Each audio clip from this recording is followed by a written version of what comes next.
భగవద్గీత మూడవ అధ్యాయం కర్మయోగము. ఇక్కడ కృష్ణ పరమాత్ముడు ఏం చెప్తున్నాడంటే, కేవలం కర్మ చేయకపోవడం ద్వారా మనిషి కర్మఫలం నుండి బయటపడడు. అలాగే కేవలం సన్యాసం తీసుకున్నంత మాత్రాన అతని పూర్ణత్వాన్ని సాధించలేడు.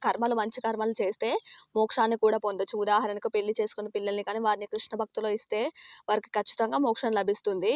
ఇంకా సన్యాసం తీసుకొని మంచి సన్యాసంగా ఉండాలి. అంటే వేరే వాళ్ళని చూడకపోవడం, అమ్మాయిలకు దూరంగా ఉండడం, అబ్బాయిలకు దూరంగా ఉండడం, డిస్టెన్స్ పాటించడం ఇలాంటివి చేస్తే మోక్షాన్ని పొందుతారు.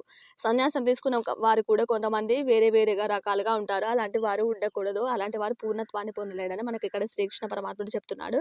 పెళ్లి చేసుకున్న పిల్లల్ని కృష్ణ భక్తిలో ఇవ్వాలి. వాళ్ళని కృష్ణ భక్తిగా ఉపయోగించాలి. వేరే దేనికి ఉపయోగించకూడదు. అటువంటి వారు మోక్షాన్ని పొందుతారు. అంటే కృష్ణ పరమాత్ముడిని చేరుకుంటారు. సన్యాసం తీసుకున్న వారు కూడా చాలా మంచిగా ఉండాలి, ధర్మంగా ఉండాలి, నీతిగా ఉండాలి. మంచిగా ఉంటూ ప్రజలని మార్గదర్శనంలోకి తీసుకొని రావాలి. భక్తి మార్గంలోకి ప్రవచనాలు చెప్తూ ఇలాంటివి చెప్తూ తీసుకురావాలి అని ఇక్కడ మన కృష్ణ పరమాత్ముడు చెప్తున్నాడు. అలాగే పెద్ద పొజిషన్లో ఉన్నవారు, శ్రేష్ఠుడైన వారు ఏది చేస్తే మిగతా వాళ్ళు కూడా అదే పాటిస్తుంటారు.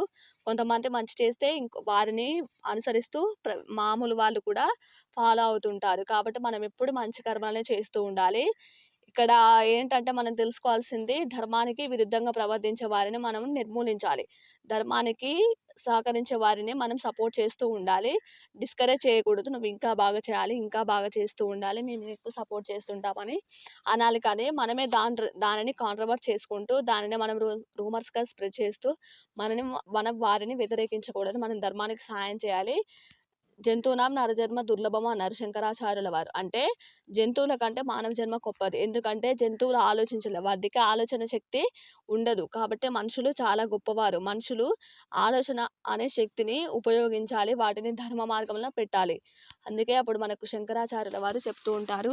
కాబట్టి అటువంటి మానవ జన్మ వచ్చినప్పుడు మనం ధర్మం కోసం, దేశం కోసం కొంచెమైనా పోరాడాలి.